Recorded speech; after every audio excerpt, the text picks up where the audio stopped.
Sunitha Williams భారత సంతతికి చెందిన ఈ senior astronaut Boeing crew flight test mission లో భాగంగా జూన్ 6న ఇంటర్నేషనల్ స్పేస్ స్టేషన్ కు చేరుకున్నారు.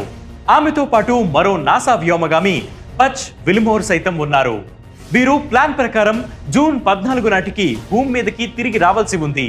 కానీ బోయింగ్ స్టార్ లైనర్ లో సాంకేతిక సమస్యలు తలెత్తడం వీరిని చిక్కుల్లో పడేసింది.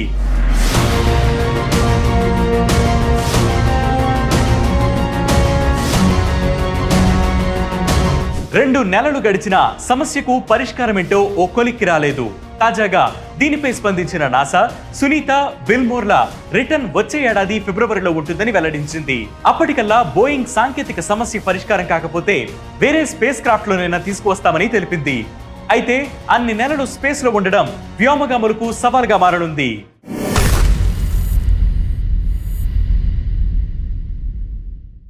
అంతరిక్షంలో వ్యోమగాములు ఎక్కువ కాలం ఉంటే వారికి ఆరోగ్య సమస్యలు వచ్చే అవకాశాలు ఉన్నాయి. ముఖ్యంగా కంటి చూపు సమస్యలు తలెత్తవచ్చు. Space flight associated neuro ocular syndrome లక్షణాలలో ఇదొకటని నిపుణులు చెబుతున్నారు. మైక్రో గ్రావిటీలో ఎక్కువ కాలం ఉంటే ఈ ఆరోగ్య సమస్యలు వస్తాయట. స్పేస్ లో తగిన గ్రావిటీ లేకపోవడం వల్ల శరీరంలోని ఫ్లూయిడ్స్ పైభాగంలోకి ప్రసరిస్తాయని, ఫలితంగా మెదడు కళ్లపై ఒత్తిడి పెరుగుతుందని ఆరోగ్య నిపుణులు చెబుతున్నారు. ఈ ప్రభావం ఎక్కువగా కళ్ల మీద పడుతుందని అంటున్నారు. అంతేకాదు కండరాలు క్షీణించడం, ఎముకల సాంద్రత తగ్గడం వంటి సమస్యలు కూడా ఎదురవుతాయట. అందుకే నాసా ఎప్పటికప్పుడు వ్యోమగాములకు పరీక్షలు నిర్వహించి జాగ్రత్తలు తీసుకుంటోంది.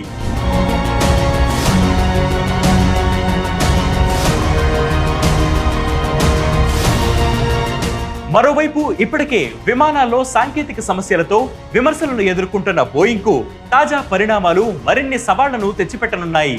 Sunitha Williams, Butch Wilmore ISS కు చేరుకునే ముందే వారు ప్రయాణించిన బోయింగ్ స్టార్ లైనర్ లో 5 థ్రస్టర్లు ఫెయిల్ అయ్యాయి. అంతేకాకుండా క్యాప్స్యూల్ ప్రొపల్షన్ సిస్టమ్ నుంచి హీలియం లీక్ జరిగింది.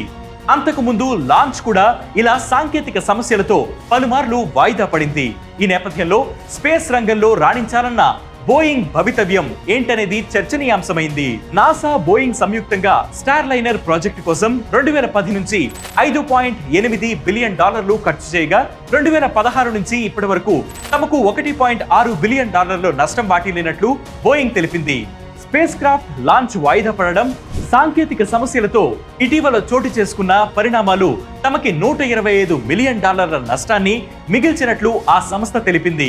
ప్రస్తుతానికి స్పేస్ లో చిక్కుకున్న వ్యోమగాములను సురక్షితంగా తీసుకురావడంపైనే నాసా, బోయింగ్ దృష్టి సారించాయి.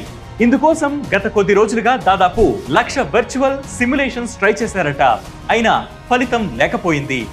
1,00,000 మార్గాలు ప్రయత్నించినా ఇంకా ఆ స్పేస్ క్రాఫ్ట్ ను తిరిగి సేఫ్ గా భూమి మీదకు ఎలా ల్యాండ్ చేయాలనే దానిపై క్లారిటీ రాలేదట. తాజా పరిణామాల నేపథ్యంలో కమర్షియల్ స్పేస్ మిషన్ కు సన్నాహాలు చేస్తున్న స్పేస్ ఎక్స్ వంటి సంస్థలు మరింత జాగ్రత్తలతో ప్రాజెక్టులను హ్యాండిల్ చేయాలని నిపుణులు సూచిస్తున్నారు. ఇది వాటి బిగ్ స్టోరీ. ఇలాంటి బిగ్ స్టోరీస్ కోసం ప్రతిరోజు సాయంత్రం 6 గంటలకి వేటి న్యూస్ యాప్ ని ఫాలో అవ్వండి. దాంతోపాటు వేటి న్యూస్ తెలుగు యూట్యూబ్ ఛానల్ ని సబ్స్క్రైబ్ చేయండి.